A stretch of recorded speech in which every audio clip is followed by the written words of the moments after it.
Answer writing सिर्फ और सिर्फ वही कर पाते हैं जो कि रेगुलर लिखते हैं। अगर रेगुलर आप लिखते हो तो अगर आप कितना भी अभी बिल्कुल अच्छा नहीं लिख पा रहे हो, लेकिन अगर आप रेगुलर लिखते हो तो आप बेस्ट लिख सकते हो। तो ये टेंशन मत लीजिएगा कभी भी कि कभी नहीं लिखा, पहली बार लिख रहे हैं, कैसे लिखेंगे, है ना, हमसे नहीं हो पाएगा। इतिहास वही रास्ते हैं जिनसे कुछ नहीं आता, अक्सर ऐसा होता है। तो आप रेगुलर बेसिस पर आप लोग लिखा करो, मैं हमेशा बोलती हूँ रेगुलर बेसिस पर लिखा करो, आपका हो जाएगा। अति लघुत्तरी प्रश्नों को हम कैसे लिखें, इस वीडियो में मैं वही करवाऊंगी।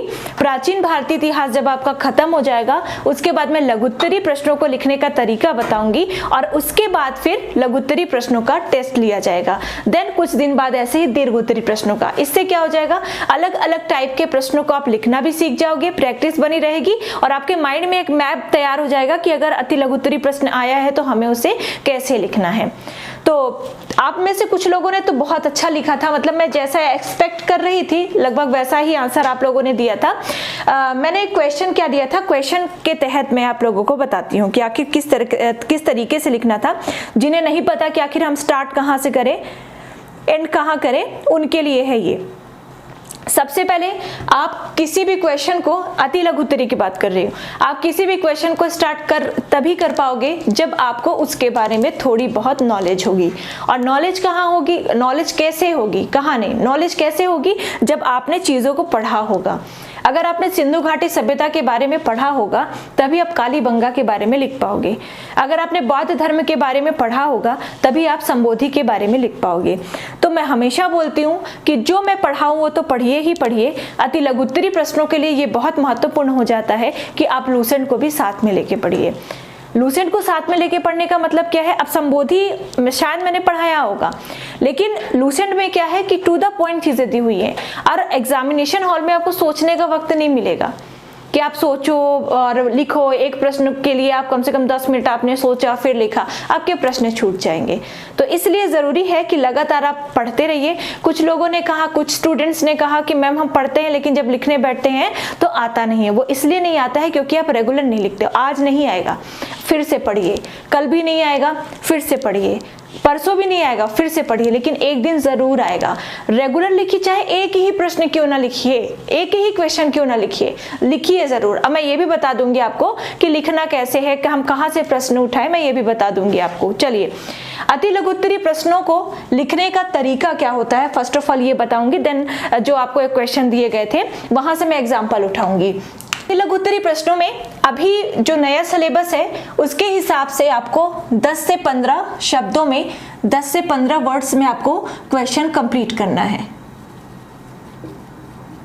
10 to 15 वर्ड्स में आपको क्वेश्चन कंप्लीट करना है। इसका मतलब ये है कि पहले जहां 20 से 30 शब्दों में क्वेश्चन कंप्लीट करने होते थे, अब वहां पर 10 से 15 शब्दों में कंप्लीट करना है। अभी आप ध्यान में रखिएगा कि एग्जामिनर जब भी आप आंसर लिखते हो तो एग्जामिनर के पास इतना टाइम नहीं होता है कि वो ये देखे कि भाई यहाँ पर बताया गया था कि सिर्फ 10 से 15 शब्दों में लिखना है तो हम गिन लें कि 10 से 15 शब्दों में इस बच्चे ने लिखा है कि नहीं लिखा। ऐसा कुछ नहीं होता। जैसे बचपन में स्कूल टाइम में अगर प्रश्न आते थे तो हम कैसे लिखते थे, अगर वहां पर 100 शब्द लिखे है कि 100 शब्दों में आंसर दीजिए, मतलब ही नहीं था। हमने जो पढ़ा है, हमने जो रटा है, बस हम वही लिख देंगे, चाहे फिर वो 1000 शब्द क्यों ना पहुंच जाए। हालांकि वहां पर हमारे पास काफी समय भी रहता था तो हम लिख डालते थे, पूरी गाथा लिख डालते थे और टीचर भी कुछ नहीं कहते थे। पता नहीं कैसे टीचर भी होते थे, टीचर्स भी कुछ नहीं कहते थे। हालांकि हम लोग शायद छोटे होंगे इस वजह से टीचर्स कुछ नहीं कहते थे, लेकिन यहाँ पर मैं अगर बताऊं तो यहाँ पर भी टीचर ये नहीं पढ़ेंगे कि आपने 10 शब्द में लिखा है या 15 शब्द में लिखा है। अगर आपने उससे कम में लिखा है तो नंबर काटते हम, अगर आपने उससे ज्यादा में लिखा है तो नंबर काट दे। ऐसा नहीं होता है ना। अगर 15 से आपने 20 कर दिया तो भी कोई प्रॉब्लम नहीं है, लेकिन ऐसे क्वेश्चन आ जाए कि जिसमें हम सिर्फ एक वर्ड में आंसर दें, है ना, वो 10 की जगह 5 ही हुआ, 10 की जगह 7 ही हुआ, 8 ही हुआ, तो एग्जामिनर कम नंबर दे, ऐसा नहीं होता है ना। एक मतलब औसत बताया गया है कि आप इतने ही शब्दों में अपने प्रश्न को, अपने उत्तर को कंप्लीट कर दीजिए और उसी औसत को ध्यान में रखते हुए हमें अपना प्रश्न हमेशा लिखना होता है ना। जैसे कुछ प्रश्न ऐसे होते हैं जहां पर हम टू द पॉइंट, हाँ इसकी भी चर्चा मैं करूंगी। जैसे कुछ प्रश्न ऐसे होते हैं बस एक शब्द में हमने लिख दिया, वो आंसर कंप्लीट हो जाता है, तो ऐसा नहीं कि एग्जामिनर आपके नंबर काट लेगा। अभी मैं बताती हूँ। पहली चीज तो ये होती है ना, कि मतलब शब्दों को इतना ज्यादा ध्यान में मत रखिए कि गिनना नहीं है, मतलब शब्दों को ध्यान में रखिए, अगर 10 से 15 बोला गया है तो अगर आपको 8 शब्दों में वो आंसर बन रहा है तो 8 में ही करके निपटा लीजिए, आपका समय बचेगा। मेन समय बचाने के लिए, क्योंकि समय का बहुत अभाव होता है।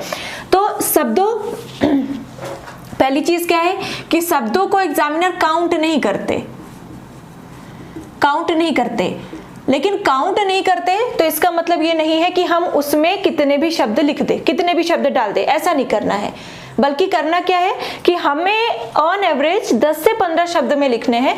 कोशिश करना है कि या तो उससे कुछ, वो तो क्वेश्चन की प्रकृति पर डिपेंड करता है, क्वेश्चन कैसा है। हो सकता है क्वेश्चन का आंसर 10 से कम शब्दों में कंप्लीट हो जाए, हो सकता है क्वेश्चन का आंसर 20 शब्दों में चला जाए, वो क्वेश्चन की प्रकृति पर डिपेंड करता है। पहली चीज तो ये हो गई। दूसरी चीज, लेकिन ध्यान में रखना है आपको ज्यादा शब्द नहीं करने। दूसरी चीज, जो स्पेशली अति लघुत्तरी प्रश्न होते हैं, ये सिर्फ अति लघुत्तरी की बात नहीं है, ये आपके लघुत्तरी की भी बात है, दीर्घोत्तरी की भी बात है, लेकिन आपको यहाँ पर तो विशेष रूप से ध्यान देना पड़ेगा।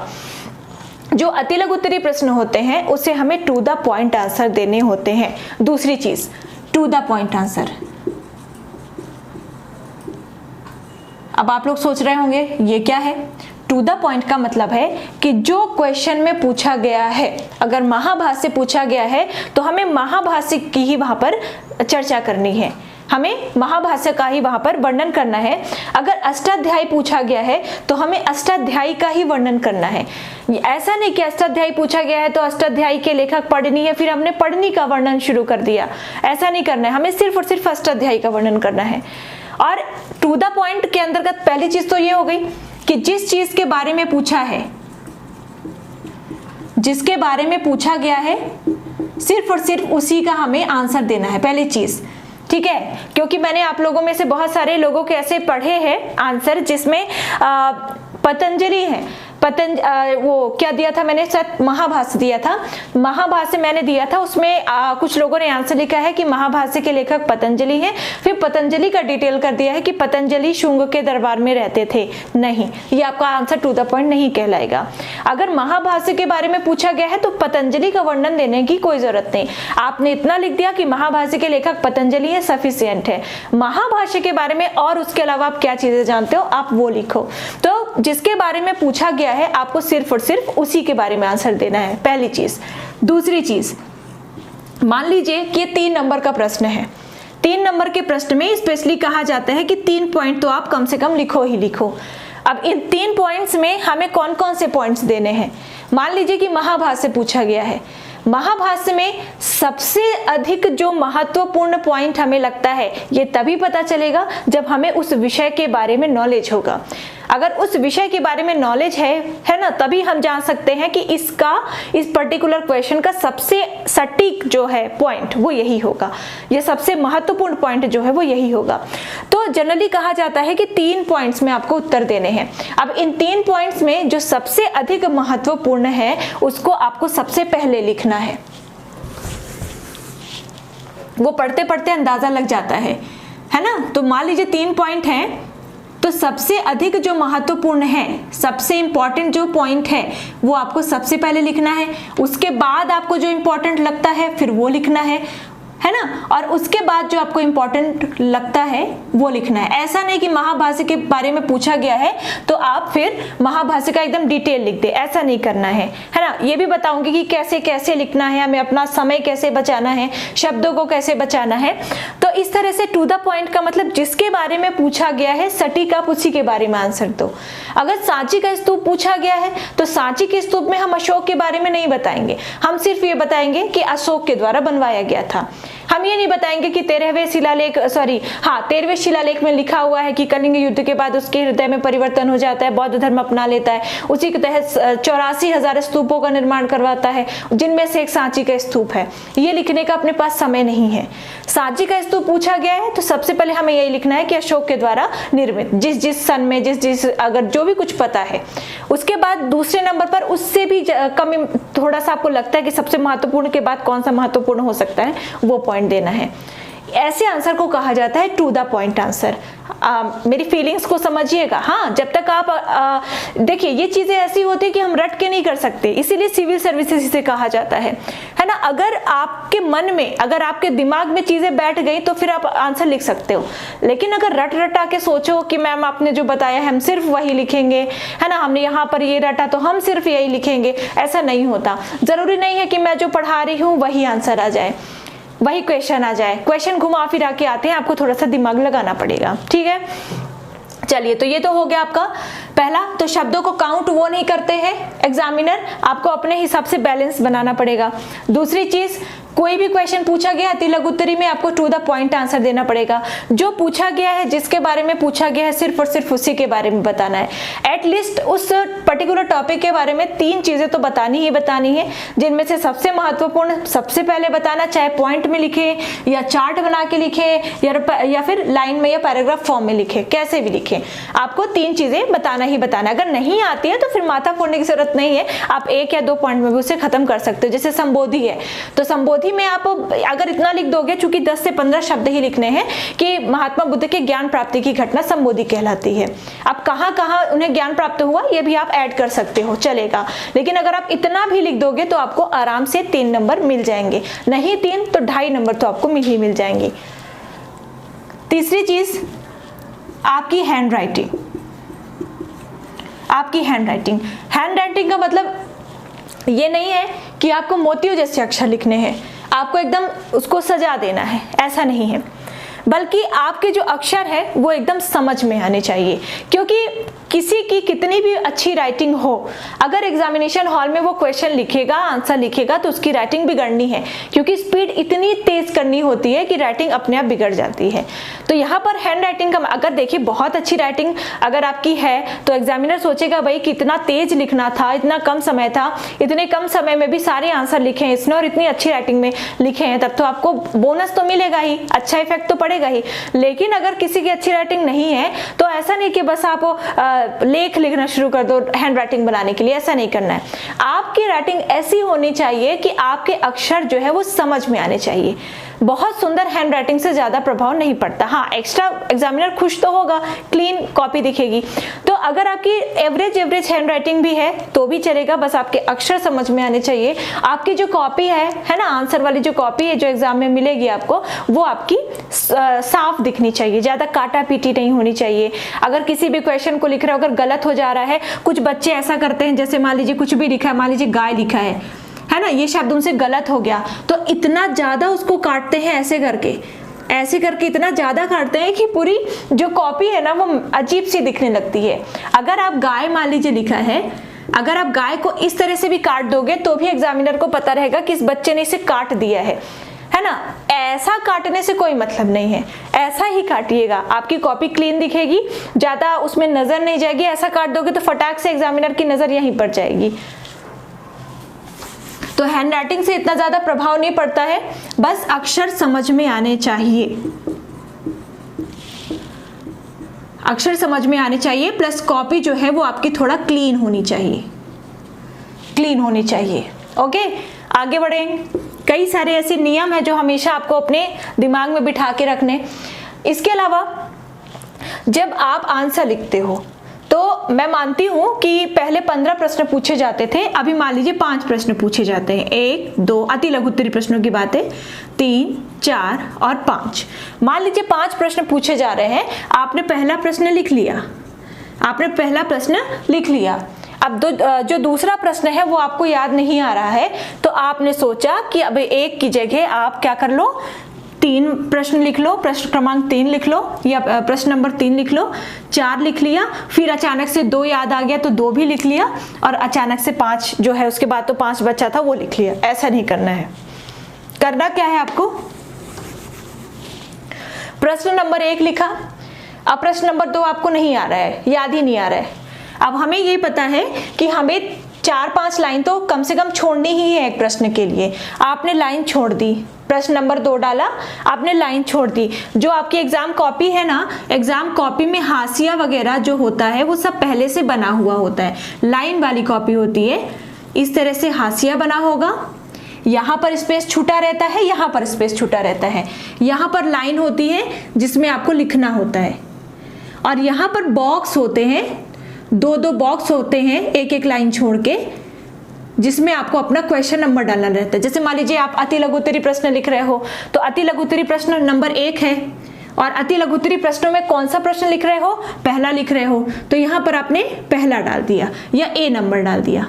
ठीक, ये 2 लाइन लिखा, 3 लाइन लिखा, अब आपको दूसरा क्वेश्चन स्टार्ट करना, तो आपने यहाँ पर बी डाल दिया। ऐसे करना है। तो क्वेश्चन नंबर 2 या मान लीजिए बी आपको नहीं आ रहा है, तो आपने बी लिखा, ए लिखने के बाद और ये स्पेस लाइन छोड़ दी आपने, बाद में याद आएगा तो लिख लेंगे।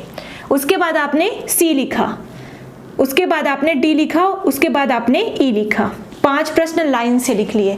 मेरा मतलब क्या है, जब भी प्रश्नों को लिखना है तो लाइन से लिखना है, क्रम से लिखना है, ऊपर नीचे नहीं कि पहले 4 याद आया तो 4 लिख लिया, 3 याद आया तो 3 लिख लिया, ऐसा नहीं करना है, लाइन से लिखना है। अब मान लीजिए कि आपने प्रश्न 5 तक कंप्लीट कर लिया, ई तक आपने लिख लिया, लेकिन तब भी आपको बी नहीं याद आ रहा। मान लीजिए याद आ गया बी, ठीक है, तो आपने लिख लिया।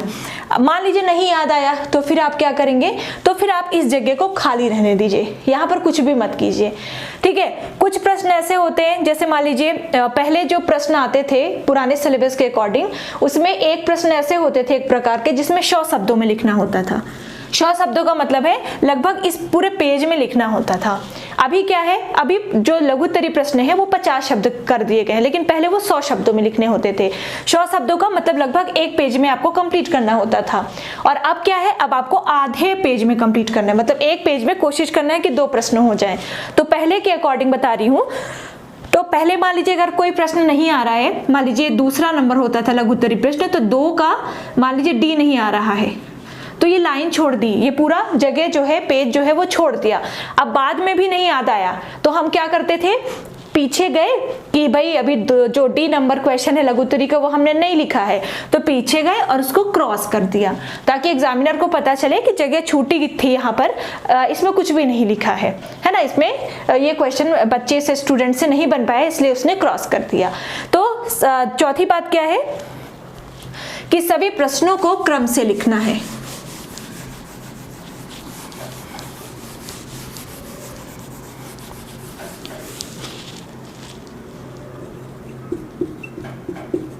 सभी प्रश्नों को क्रम से लिखना। देखिए ये सब देखने में, और जब मैं बता रही होंगी तो आपको लग रहा होगा कि बहुत छोटी बात है, लेकिन बहुत छोटी बातें नहीं होती। मेंस में आपको अच्छा स्कोर दिलाने के लिए बहुत सारी चीजें मायने रखती हैं, केवल लिखावट से काम नहीं चलता।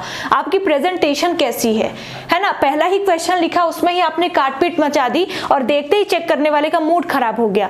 आगे आपने कितना भी अच्छा प्रश्न लिखा है, अगर मूड खराब है, जनरली आप ही, अगर जो लोग टीचर होंगे बच्चों की कॉपी चेक करते होंगे, अगर पहला क्वेश्चन बहुत अच्छा लग गया है ना, पहला पेज या 2 पेज बहुत अच्छे लग गए, तो फिर आपको लगेगा कि बस ये बच्चा होशियार है, ज्यादा नहीं पढ़ते होंगे, बस उसको चेक करते जाते होंगे कुछ कुछ चीजें देख के। तो वहां पर इतनी हजारों कॉपियां रहती हैं, इतने कम टीचर रहते हैं चेक करने वाले मेंस में, तो उनको इतना नहीं है कि बस वो एक एक लाइन पढ़ेंगे। अगर स्टार्टिंग का पढ़ते हैं, अगर आपकी फ्रेमिंग अच्छी है, प्रेजेंटेशन अच्छा है, हैंडराइटिंग आपकी ठीक ठाक है, आपने क्वेश्चन एक लाइन से अटेम्प्ट किए हैं, अच्छी तरह से क्वेश्चन लिखे हैं, आपने सजा धजा का मतलब नहीं रंगोली बना दो, ऐसा नहीं, मतलब प्रॉपर अपने वे में आंसर लिखे हैं, तो फिर एग्जामिनर आगे बढ़ेगा। एक एक शब्द कोई भी नहीं पढ़ता, चीजें देखता है। जैसे मान लीजिए मैं ही आपकी कॉपी अगर चेक करूंगी तो मैं देखूंगी कि आपने, अगर पूछा गया है वैश्वीकरण, ग्लोबलाइज, जो एग्जामिनर होते हैं वो कीवर्ड्स देखते हैं, एक एक वर्ड्स देखने का उनके पास समय नहीं होता, लेकिन वो आपका आंसर देख के, आपने आंसर किस प्रकार से लिखा है, किन किन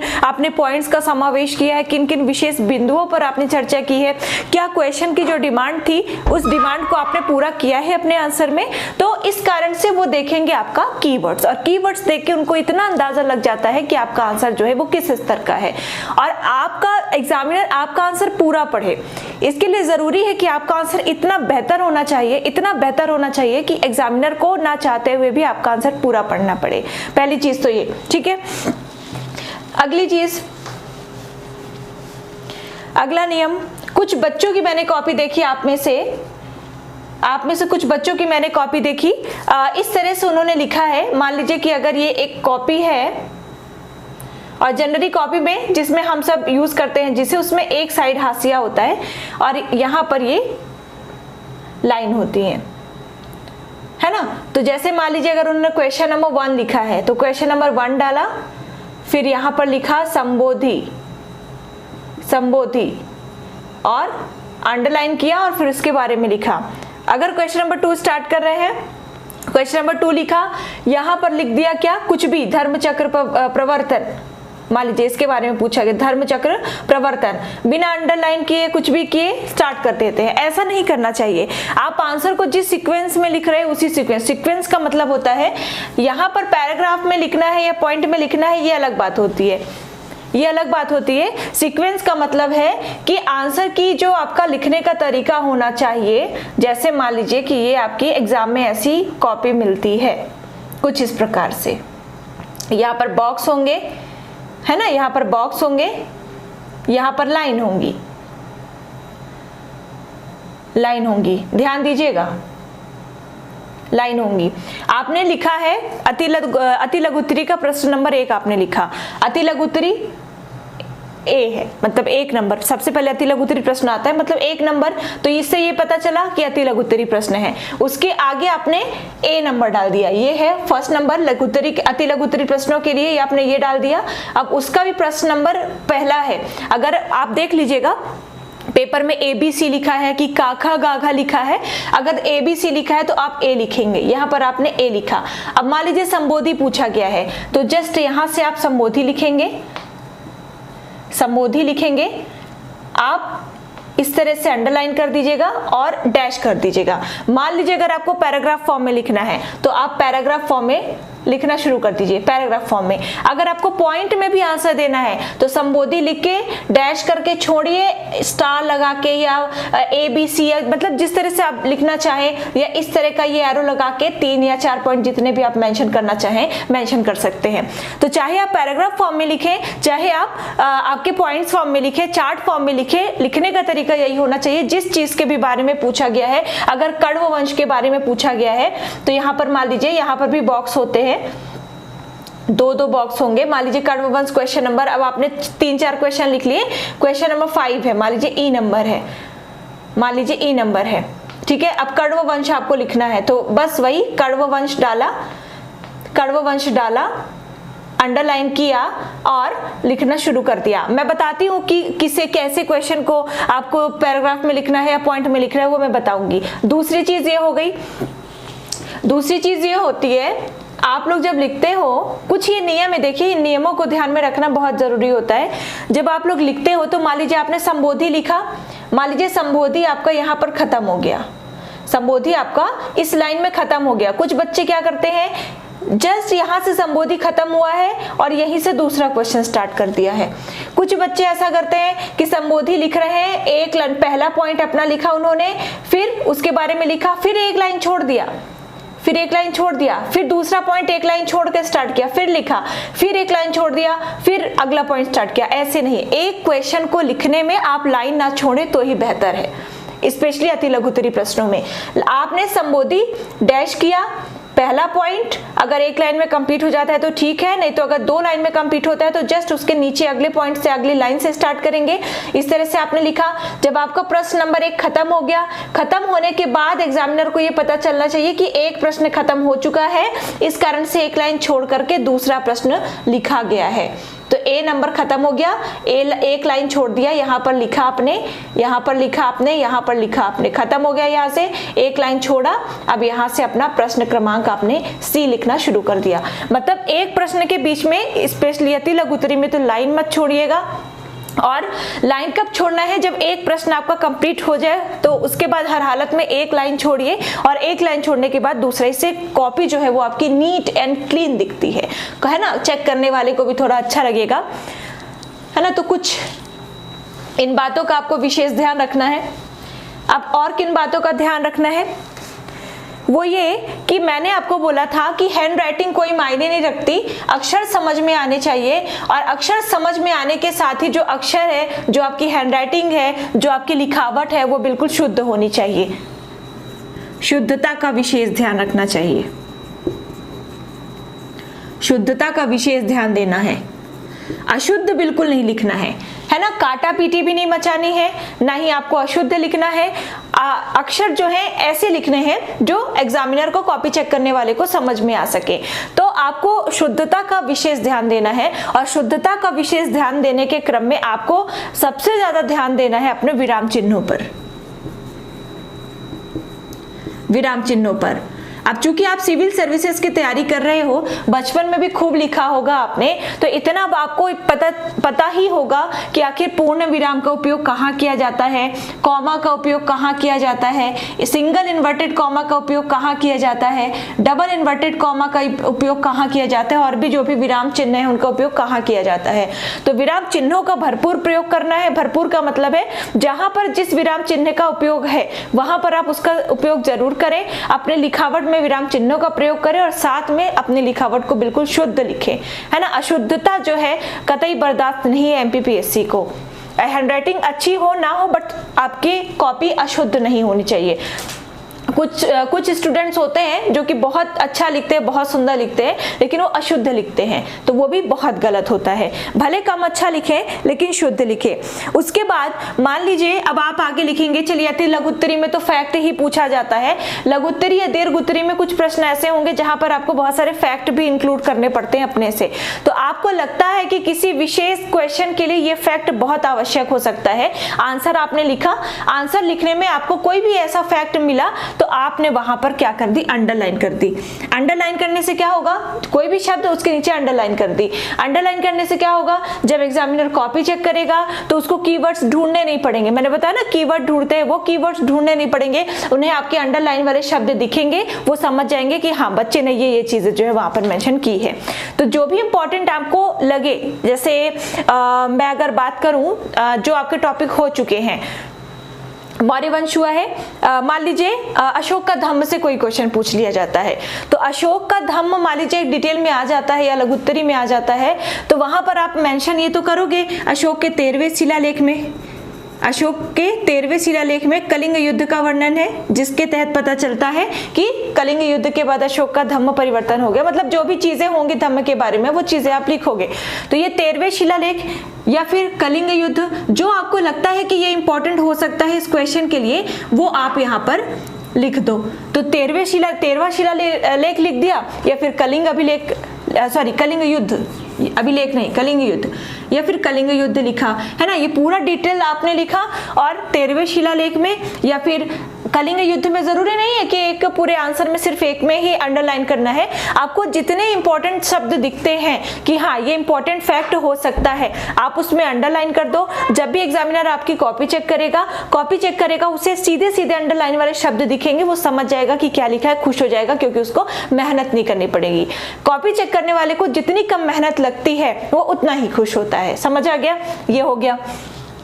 तो अगला नियम आपको ध्यान रखना है क्या, आपको जो भी इंपॉर्टेंट शब्द दिखे, इंपॉर्टेंट फैक्ट लगे, उनमें आपको अंडरलाइन कर देना। जैसे हम अक्सर साइंस एंड टेक्नोलॉजी पढ़ते हैं या फिर हम योजनाएं पढ़ते हैं, है ना। तो योजनाओं में मान लीजिए एग्जांपल के लिए उज्ज्वला योजना के बारे में तो सभी को पता होगा। तो उज्ज्वला योजना में क्या इंपॉर्टेंट तथ्य है ना, इतनी करोड़ महिलाओं को, है ना, मुफ्त में जो गैस सिलेंडर है ये वितरित किया गया। तो जब आप संख्या लिख रहे हो या फिर उसके बारे में कोई महत्वपूर्ण तथ्य लिख रहे हो, तो वहां पर आप अंडरलाइन कर दो, है ना। ये धीरे धीरे आपको आ जाएगा, आप आंसर लिखोगे तो आपको धीरे धीरे आ जाएगा। उसके बाद जब भी आप आंसर लिखें, अनावश्यक शब्दों से बचें। अनावश्यक शब्दों के उपयोग से सबसे बड़ा जो आपके लिए लॉस है वो है आपका समय। आपके समय का यहाँ पर दुरुपयोग आप कर रहे हो, आपके समय की यहाँ पर हानि होगी, ठीक है। इस एग्जाम के लिए इंपॉर्टेंट ये है कि जितना अधिक आप अपने समय को बचा कर रखो, अपने समय का सदुपयोग करो, उतना अच्छा आपको मार्क्स मिलेगा मेंस में।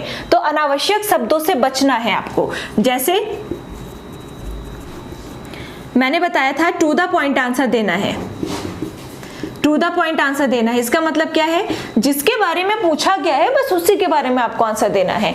जैसे मान लीजिए, इतना इजी क्वेश्चन नहीं आएगा, लेकिन मान लीजिए फिर भी पूछ लिया जाता है कि महात्मा बुद्ध का जन्म कहाँ और कब हुआ था।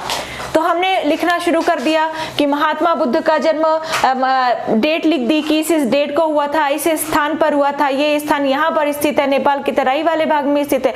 जबकि पूछा है अति लघुत्तरी प्रश्न में, तो सिर्फ आपको डेट एक ही शब्द में, एक ही सेंटेंस में, शब्द नहीं, एक ही सेंटेंस में आपको कंप्लीट कर देना है कि महात्मा बुद्ध का जन्म फला फला ईसा पूर्व में कहां पर हुआ था, इस जगह पर हुआ था। आपका ये आंसर कंप्लीट हो जाएगा।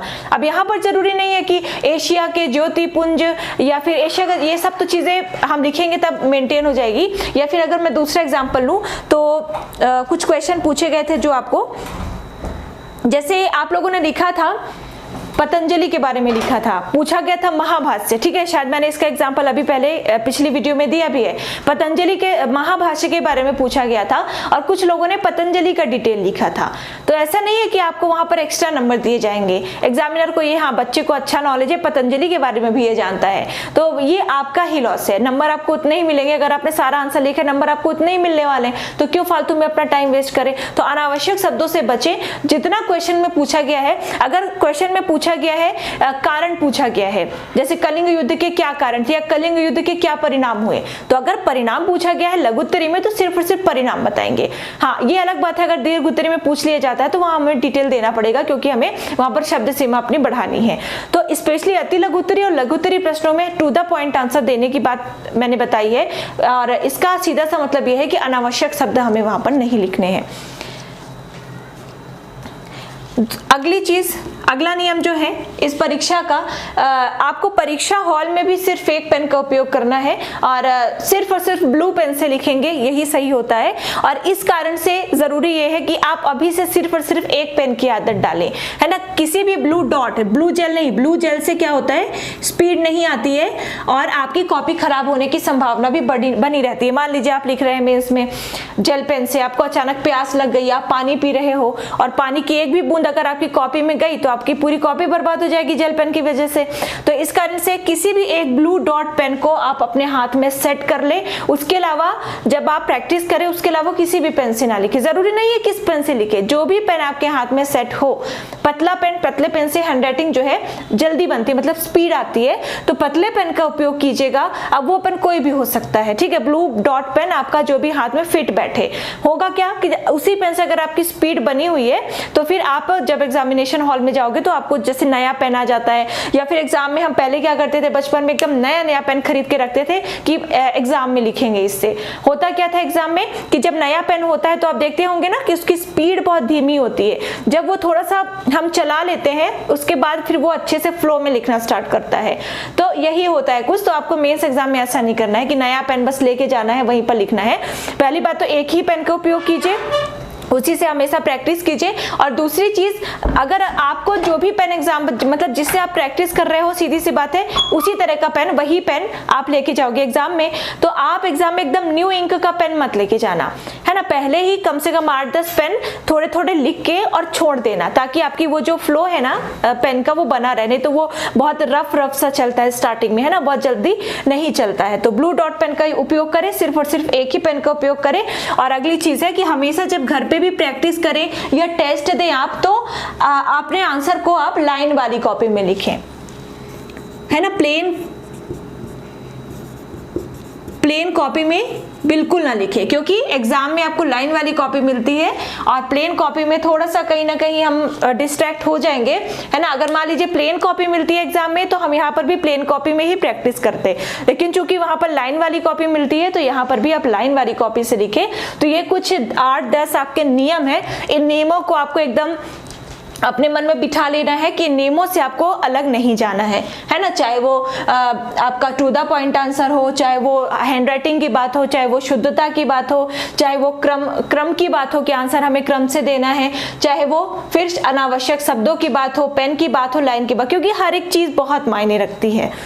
चलिए अब हम आते हैं कि आखिर ये हमने समझ लिया कि हमें टू द पॉइंट आंसर देना है, जिसके बारे में पूछा गया है उसी के बारे में आंसर देना है। हम लिख भी लेंगे, है ना, हमारी राइटिंग भी ठीक ठाक आती है, हमारे अक्षर भी ठीक ठाक बनते हैं, समझ में आते हैं, और हमारी कॉपी भी क्लीन रहती है, और हम शुद्धता भी है हमारी हैंडराइटिंग में, साथ ही विराम चिन्हों का भी प्रयोग हम करते हैं, हम क्रम से भी लिखते हैं, अनावश्यक शब्द भी नहीं लिखना चाहते, ब्लू डॉट पेन से लिखते हैं, और हम लाइन वाली कॉपी में भी लिखते हैं। लेकिन मैम ये तो बताओ कि लिखेंगे क्या, नियम तो जान गए कि लिखना कैसे है, ठीक है, मतलब किन किन नियमों का पालन करना है, लेकिन आखिर हम लिखेंगे क्या, कैसे लिखेंगे, अब ये हम बताते हैं, ठीक है, इसकी चर्चा करेंगे हम। ध्यान से सुनिएगा, अति लघुत्तरी प्रश्नों में बहुत महत्वपूर्ण है ये सारी चीजें।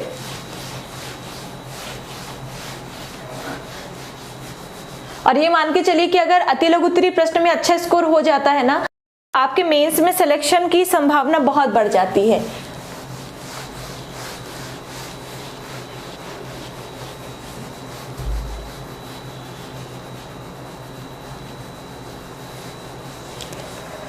इसको गीला कर दीजिए।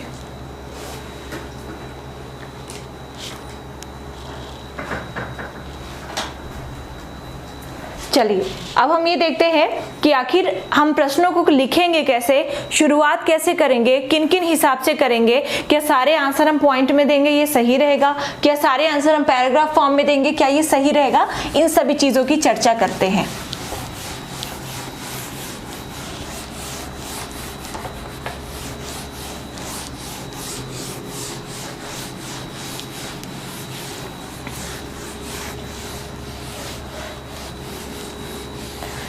ओके, चलिए सबसे पहली बात, अभी आपको 5 question first second and third paper तक आपको अति लघुत्तरी के 5 क्वेश्चन जो हैं हर यूनिट से पूछे जाएंगे।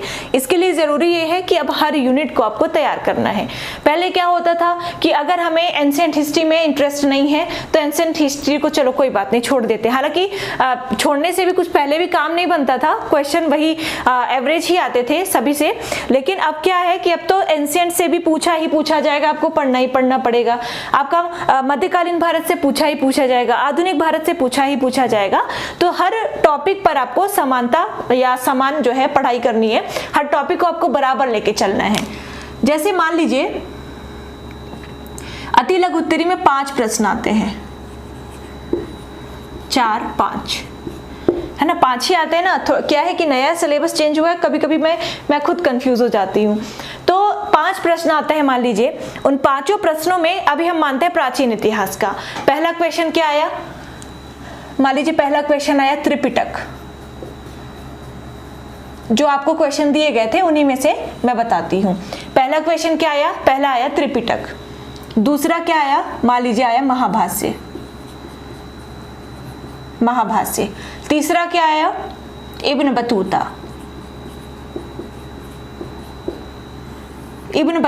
ठीक है। अगला क्या ले ले, अगला 4 आर्य सत्य ले लेते हैं,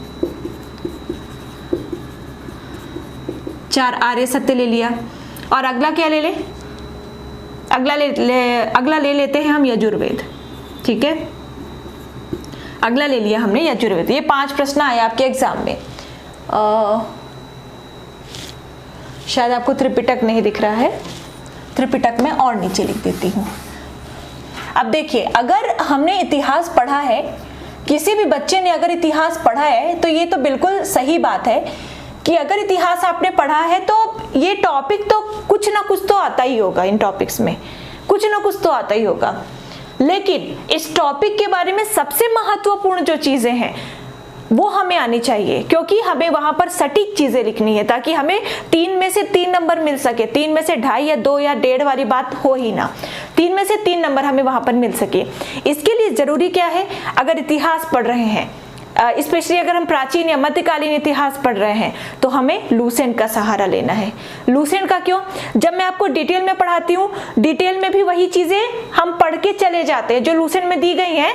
आप लोगों ने पढ़ा होगा, अंदाजा लगाया होगा कि लूसेंट में जो चीजें दी गई हैं वो चीजें हम डिटेल में पढ़ के निकल जाते हैं, लेकिन ध्यान नहीं देते।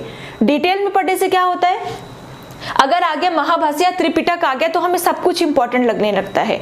हमें लगता है फिर विनय पिटक लिख के इसका डिटेल कर डाले, है ना, अभिधम्म पिटक लिख के इसका डिटेल कर डाले। अगर आया है, अगर मान लीजिए यजुर्वेद, तो यजुर्वेद को लिख के हम इसका डिटेल कर डाले। कुछ भी इंपॉर्टेंट हो सकता है, हमें सब पता है हम क्या लिखते, है ना। हमें ये नहीं करना है, हमें सब इंपॉर्टेंट लगने लगता है। इसके लिए क्या करना है, डिटेल तो हमने पढ़ा ही है भाई। दीर्घ उत्तरी में अगर आएगा यजुर्वेद से संबंधित कोई प्रश्न तो हम लिख लेंगे, या फिर लघु उत्तरी में आता है तो। लेकिन अति लघु उत्तरी में अगर आता है तो हमें कैसे पता रहे कि सबसे इंपॉर्टेंट बात इसकी यही है, लूसेंट। अगर आप लूसेंट पढ़ते रहोगे, मैं ये नहीं कह रही कि जो के त्यों लूसेंट से ही प्रश्न आएंगे, लूसेंट से अगर आप पढ़ते रहोगे तो ये आपको एक आइडिया लग जाता है कि किसी भी टॉपिक के बारे में सबसे महत्वपूर्ण तथ्य क्या है।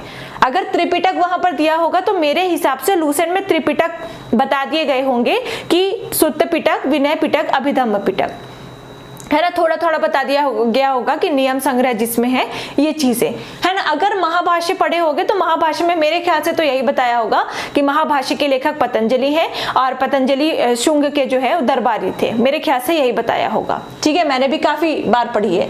इब्न बतूता में भी कुछ इसी प्रकार से। तो लूसेंट पढ़ने का मतलब ये है कि जो चीजें, देखिए मैक्सिमम चीजें तो वहीं से आती हैं, लेकिन जो चीजें नहीं भी आती है उन चीजों को हम देखेंगे तो ये अंदाजा लगाया जा सकता है कि इसके बारे में सबसे महत्वपूर्ण तथ्य क्या हो सकता है। समझ में आ गया? इसीलिए लूसेंट तो बिल्कुल बिल्कुल छोड़िएगा ही मत। भले आप डिटेल में पढ़ना छोड़ दो, ऐसा मत करना, लेकिन भले आप थोड़ा सा डिटेल कम कर दो, लेकिन लूसेंट को आप कभी मत छोड़ना। लूसेंट का साथ हमेशा मतलब अपने साथ जरूर रखना लूसेंट को। तो देखिए, जैसे पहला प्रश्न आया है, त्रिपिटक आया है ना, तो हमें किस तरह से लिखना है? त्रिपिटक आया तो हमें लगता है कि इस क्वेश्चन को अगर हम पॉइंट में लिख देंगे, है ना, अगर इस क्वेश्चन को हम पॉइंट में लिख देंगे तो चेक करने वाला थोड़ा सा प्रभावित हो जाएगा। किसी के, देखिए मैंने बताया था कि 10 बच्चे हैं, एक क्वेश्चन का आंसर 10 बच्चे 10 प्रकार से लिख सकते हैं, है ना। हर सभी बच्चों का आंसर सेम नहीं मिलेगा, कंटेंट सेम मिल सकता है। अब त्रिपिटक, सुत्त पिटक, अभिधम्म पिटक ये सबका सेम होगा, लेकिन जो तरीका है लिखने का ना, वो हर किसी बच्चे का अलग अलग होगा। एक सेकेंड वेट कीजिएगा।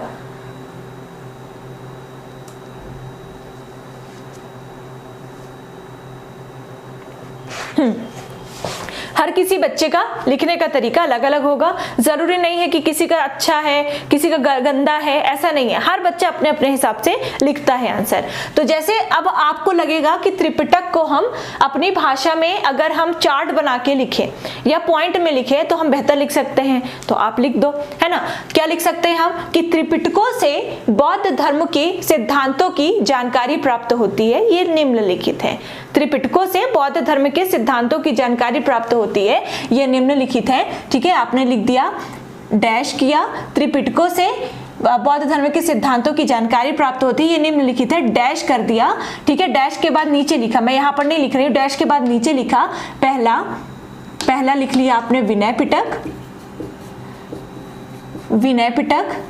दूसरा लिख लिया आपने सुत्त पिटक, सुत्त पिटक। और तीसरा लिख लिया आपने अभिधम्म पिटक, अभिधम्म पिटक। एकदम फटाफट लिखना है। मान लीजिए आपको लगता है कि आपने बहुत कम समय में, टाइम मैनेजमेंट भी बता दूंगी कि कैसे आपको टाइम डिवाइड करना है। तिलक-उत्तरी, एक तिलक उत्तरी प्रश्न के लिए आपको कितना समय चाहिए, कितने समय के अंदर अंदर आपको ये कंप्लीट कर लेना है, बता दूंगी। मान लीजिए उस टाइम के हिसाब से अभी आपको लगता है कि अभी आपके पास समय है, तो फटाफट से विनय पिटक में जो भी महत्वपूर्ण बातें हैं, बस कुछ ही मतलब 2-4 शब्दों में, जैसे नियम दिए गए हैं विनय पिटक में, है ना, बौद्ध धर्म का या फिर बौद्ध धर्म का इंसाइक्लोपीडिया कहा जाता है, तो इसे बौद्ध धर्म का इंसाइक्लोपीडिया भी कहते हैं। इसी तरह से फटाफट सुत्त पिटक में, इसी तरह से फटाफट अभिधम्म पिटक में लिख लिया। कुछ बच्चे कैसे लिख सकते हैं? अब जो नया पैटर्न है उसके हिसाब से मेरे ख्याल से ऐसा लिखना आपके लिए ज्यादा हेल्पफुल रहेगा।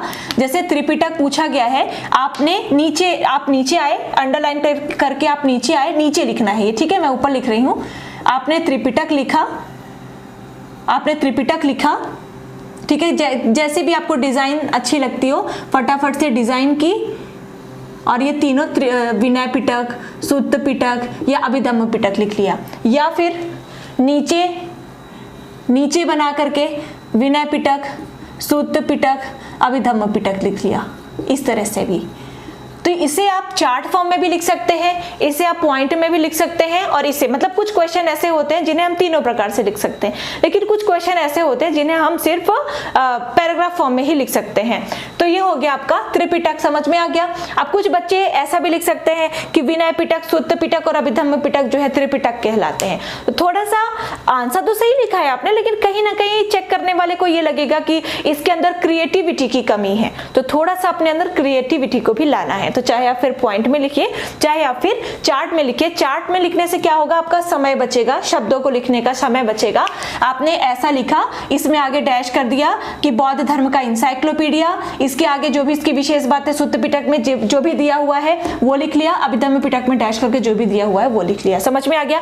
अब मान लीजिए कि आपने ये आंसर इस फॉर्म में लिख दिया है। अब आप कुछ बच्चे ऐसे हैं कि अगर एक फ्लो पकड़ लेते हैं तो फिर उसी फ्लो में सारे आंसर लिखते हैं, उसी फ्लो पे सारे आंसर लिखते हैं, लेकिन ऐसा नहीं करना क्योंकि बोरिंग लगने लगता है।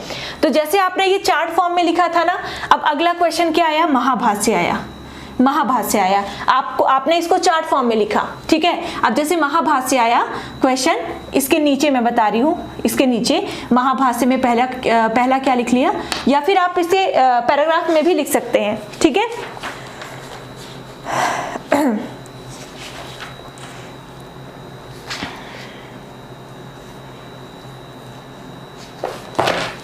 पैराग्राफ में भी लिख सकते हैं, इसे पॉइंट में भी लिख सकते हैं, ठीक है। तो जैसे मान लीजिए अगर पॉइंट में लिखेंगे तो महाभाष्य लिख लिया, लेखक फटाफट पतंजलि। कुछ बच्चों ने बहुत अच्छा लिखा है, इससे शुंगों के इतिहास के बारे में जानकारी मिलती है, शुंगों के इतिहास से संबंधित जानकारी मिलती है। तीसरे पॉइंट में अगर आपको पता है तो लिखिए, नहीं पता है तो कोई बात नहीं, है ना। अब देखिए शुंगों के इतिहास के बारे में जानकारी मिलती है, इससे ये पता चल गया कि हो ना हो पतंजलि शुंगों के ही दरबार में रहते होंगे, तो आपको अलग से लिखने की जरूरत नहीं है। अगर आप ना लिखना चाहे पॉइंट में, अगर चूंकि यहाँ पर इसको चार्ट में आपने लिखा था, अगर आप पैराग्राफ में लिखना चाहे तो भी लिख सकते हैं कि महाभाष्य के लेखक पतंजलि है और इस पुस्तक से शुंगों के इतिहास के बारे में पता चलता है। लेकिन इससे होगा क्या, शब्द जो है आपके सेंटेंस आपका जो है वो बढ़ जाएगा, आपको समय ज्यादा लगेगा। इस कारण से अगर पॉइंट में लिखेंगे तो समय थोड़ा सा कम बन जाएगा। मान लीजिए हमने इसे पॉइंट में लिखा, या फिर मान लीजिए हमने इसे पैराग्राफ में ही लिखा, मान लीजिए पैराग्राफ में आपने लिख दिया, तो एक क्वेश्चन का फॉर्म, पहले क्वेश्चन का फॉर्म क्या हो गया, चार्ट फॉर्म, दूसरे का क्या हो गया, पैराग्राफ फॉर्म हो गया। यहाँ पर अलग अलग प्रकार मिले, चेक करने वाले को आपके आंसर के अलग अलग प्रकार मिले। अब आया है इब्न बतूता। इब्न बतूता, अब हमने यहाँ पर देखे ये चार्ट फॉर्म में लिख लिया, ये पैराग्राफ फॉर्म में लिख लिया। अब इसको हम फटाफट से पॉइंट में लिख लेते हैं। इब्न बतूता मोरक्को का यात्री था, मोरक्को का यात्री था, ठीक है। दूसरा पॉइंट क्या लिख लिया हमने, इसकी प्रमुख पुस्तक, या फिर दूसरा पॉइंट लिख लिया हमने मोहम्मद बिन तुगलक के दरबार में आया था। मैं शॉर्ट में लिख रही हूँ, आपको शॉर्ट में नहीं लिखना है।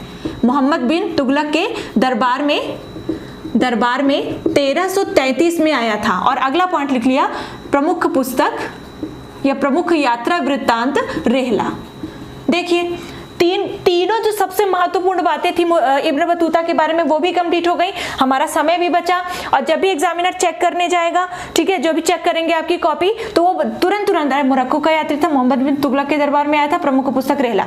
लेकिन मान लीजिए अगर हम इसी क्वेश्चन को पैराग्राफ में लिखते तो इब्न बतूता मोरक्को का यात्री था, या फिर इब्न बतूता मोहम्मद बिन तुगलक के दरबार में आया था, एक विदेशी यात्री था जो कि मोरक्को अरब से आया था, इसकी प्रमुख पुस्तक रेहला है।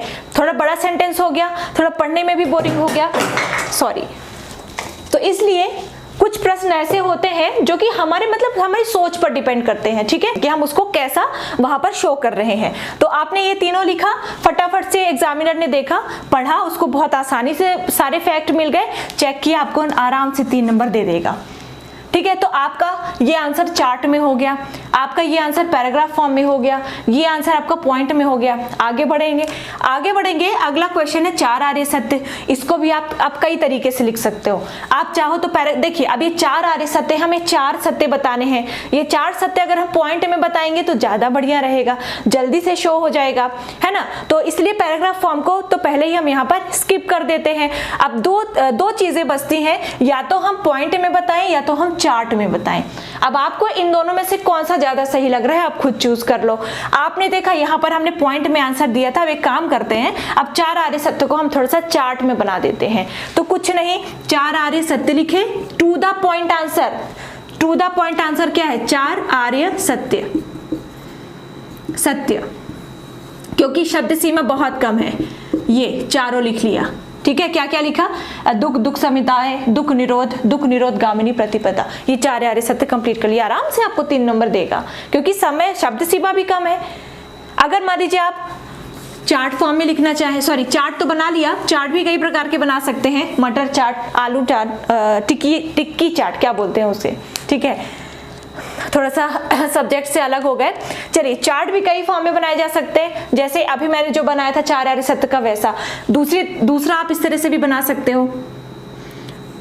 4 आर्य सत्य, बॉक्स के अंदर 4 आर्य सत्य लिखे, एक पहला लिख दिया, दूसरा लिख दिया, तीसरा लिख दिया, चौथा लिख दिया। या फिर नहीं बनाना चाह रहे हो तो यहाँ पर 4 आर्य सत्य लिख दिए, 1 सूरज की किरणों में दर्शा दो। मतलब आपकी खुद की क्रिएटिविटी होगी और ये तभी आएगी जब आप अधिक से अधिक लिखोगे। तो आप समझ गए ना, हर आंसर को हमने अलग अलग फॉर्म में यहाँ पर लिखा है। अभी जरूरी नहीं है कि अगर यहाँ पर इब्न बतूता को पॉइंट में लिखा है, अगर 4 आर्य सत्य को भी मैम पॉइंट में लिखना चाहे तो क्या नहीं लिख सकते, नंबर कटेगा? नंबर नहीं कटेगा। ऐसा जरूरी नहीं है कि एक पैराग्राफ में हो गए तो जस्ट बाद वाला पैराग्राफ में नहीं लिख सकते, क्वेश्चन की प्रकृति पर डिपेंड करता है। समझ में आ गया? जैसे मान लीजिए इब्न बतूता है, 4 आर्य सत्य को भी हमें पॉइंट में ही लिखने का मन है तो चलो हम पॉइंट में ही लिख लेते हैं, कोई बात नहीं। समझ आ गया? अब फिर जैसे मान लीजिए ये यजुर्वेद है, अब यजुर्वेद को भी चूंकि 3 हमें फैक्ट तो यहाँ पर डालने ही डालने पड़ते हैं, तो यजुर्वेद को भी अब हम पॉइंट में लिख देंगे तो ज्यादा बेहतर रहेगा। पैराग्राफ में क्या होता है, थोड़ा सा समय ज्यादा लगता है और पढ़ने में हल्का सा बोरिंग हो जाता है। अगर एकदम फैक्चुअल नहीं लिखा है ना तो पढ़ने में थोड़ा बोरिंग हो जाएगा। पैराग्राफ भी डालना है, जैसे 5 क्वेश्चन आ रहे हैं तो कोशिश कीजिए कि एक में पैराग्राफ आंसर दे दीजिए। मान लीजिए यजुर्वेद आया है, आराम से यजुर्वेद में स्टार लगा करके 3 से 4 पॉइंट लिखे जा सकते हैं कि ये ऐसा वेद है जो कि गद्य और पद्य दोनों में है। दोनों लिखना है, गद्य प्लस पद्य नहीं लिखना है आपको, गद्य और पद्य दोनों में है। दूसरा पॉइंट लिख सकते हैं कि इसमें मतलब किसका समावेश किया गया है, तो इसमें यज्ञों के समय जो भी अनुष्ठान होते थे या यज्ञों के समय जो भी सिद्धांत थे उनका यहाँ पर वो सारी चीजें, नियम दिए गए हैं यज्ञों के, देखा जाए तो ठीक है। तो यज्ञों के नियम से संबंधित है। इसके पाठकर्ता को क्या कहा जाता है, पाठकर्ता लिखा, डैश किया, अध्वर्यु कहा जाता है। अगर आपको कुछ और पॉइंट अगर आ रहे हैं 1-2 पॉइंट और, जैसे इसका ब्राह्मण ग्रंथ कौन सा अगर याद है तो वो भी आप मेंशन कर दीजिए। तो समझ में आ गया ना कि कैसे लिखना है। हर क्वेश्चन को जरूरी नहीं है कि अगर पैराग्राफ स्टार्ट कर दिए तो बस उसी में लिखते जाइए, है ना। ऐसा नहीं कि नंबर कट जाते हैं, बट थोड़ा सा आपको हो सकता है कि एक्स्ट्रा मार्क्स आपको मिल सकते हैं। वैसे में अलग अलग फॉर्म का यूज कीजिए, अलग अलग तरीकों का यूज कीजिए। ऐसे प्रश्न आपको दिख रहे हैं, आप देख रहे हो कि भाई इसमें तो मैं अपना समय बचा सकता हूँ, फटाफट उसमें अपना समय बचा लीजिए। जो भी आंसर पूछा जाए, जैसे मान लीजिए इब्न बतूता है, इब्न बतूता के बारे में सबसे महत्वपूर्ण क्या है, सबसे पहले ये महत्वपूर्ण नहीं होगा इसके बारे में कि मोहम्मद बिन तुगलक ने इसे अपना काजी नियुक्त किया गया था। महत्वपूर्ण है लेकिन सबसे पहले नहीं हो सकता। सबसे पहले क्या होगा कि ये मोरक्को का यात्री था। कहाँ का? मोरक्को का यात्री था। फिर दूसरा क्या होगा, मोहम्मद बिन तुगलक के दरबार में आया था 1333 में। अगर आप चाहें तो लिख लीजिए यहीं पर कि मोहम्मद बिन तुगलक ने इसे अपना काजी नियुक्त किया था। तीसरा, इसकी सबसे जो प्रमुख कृति है वो है रेहला। तो 3 या 4 इंपॉर्टेंट फैक्ट हर टॉपिक के बारे में हमें पता होने चाहिए।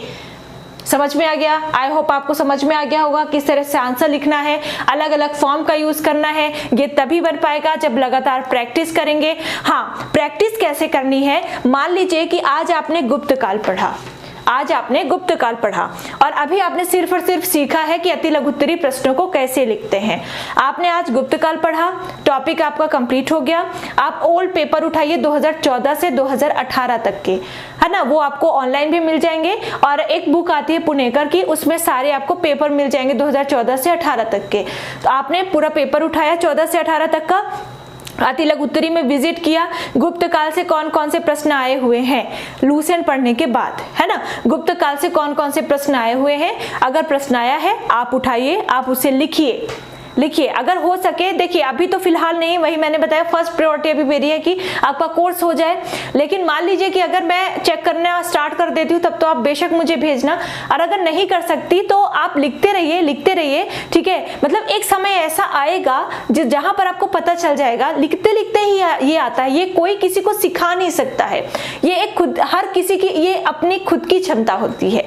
तो एक समय जरूर ऐसा आएगा जब आपको पता चल जाएगा कि नहीं, इसका परफेक्ट आंसर ये नहीं हो सकता, यहाँ पर हमको ये लिखना है।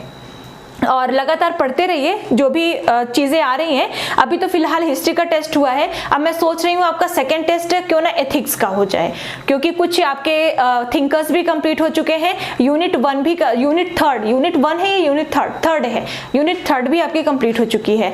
तो मैं समय दूंगी यूनिट 3 प्रिपेयर करने के लिए, उसे प्रिपेयर करिएगा और फिर उसके बाद हम एथिक्स का अति लघुत्तरी प्रश्नों का टेस्ट लेंगे। तो पहले आप एटलीस्ट 1 से 1.5 महीना अति लघुत्तरी प्रश्नों को लिखना सीख जाइए, और जब हमारी पूरी एंशिएंट हिस्ट्री फिनिश हो जाएगी उसके बाद हम आपको लघुत्तरी प्रश्नों को लिखने का तरीका बताएंगे। लघुत्तरी अगर आपको पता चल गया, फिर दीर्घोत्तरी में इतनी टेंशन नहीं होती है। दीर्घोत्तरी में तो हमें जितना पता है अपना पूरा ज्ञान उसी में डालना होता है। प्रॉब्लम वहां पर हो जाती है जब चीजें हमें ज्यादा पता हो, उसे हमें शॉर्ट करना हो और वहां पर हमें सब इंपॉर्टेंट लगने लगता है, तो प्रॉब्लम वहां पर हो जाती है। वहां पर प्रॉब्लम नहीं होती जहां पर हमें लॉन्ग पता हो, तो हम वहां पर लॉन्ग चीजें बता सकते हैं ना। इसके अलावा अगर मान लीजिए क्वेश्चन के कई अलग अलग फॉर्म होते हैं, जैसे विवेचनात्मक वर्णन कीजिए, आलोचनात्मक वर्णन कीजिए, आते हैं ना क्वेश्चन, आप लोग कंफ्यूज रहते हो, तो इसका भी मैं बता दूंगी। जब दीर्घोत्तरी या लघुत्तरी में पढ़ेंगे तो इसका भी बता दूंगी। साथ में भूमिका कैसे बनाई जाती है, निष्कर्ष में क्या लिखा जाता है ना, हर क्वेश्चन लिखने का फॉर्म क्या होता है, चाहे लघुत्तरी हो चाहे वो दीर्घोत्तरी हो। तो अभी फिलहाल तो अति लघुत्तरी पर फोकस कीजिए। जब आपकी स्पीड बन जाएगी, अब आप लिखना सीख जाओगे, अगर मान लीजिए किसी भी टॉपिक के बारे में आपको एक चीज भी पता है तो आप उसको मतलब मेंटेन करके लिखना सीख जाओगे, है ना। तो फिर आप मतलब समझ जाइए कि अति लघुत्तरी प्रश्नों में अब आपने अगर मान लीजिए 5 क्वेश्चन आ रहे हैं तो 5 में से अगर 3-3 नंबर का मिला के चले तो 3 पंचे 15 होता है, तो 15 में से 12 नंबर तो आप आराम से स्कोर कर सकते हो। तो फिर हम लघुत्तरी में चलेंगे, ठीक है। तो अभी लघुत्तरी प्रश्नों का टेस्ट होने से पहले अति लघुत्तरी प्रश्न के टेस्ट आपके एक दो और होंगे, जहां पर मैं ये आपको देखूंगी कि क्या मेरी बताई गई बातों पर आप लोगों ने अमल किया, क्या इसे आपने फॉलो किया। फॉलो कर लिया होगा तो बहुत ही अच्छा है, और नहीं फॉलो किया होगा तो ये आप लोग अपने साथ गद्दारी कर रहे हो।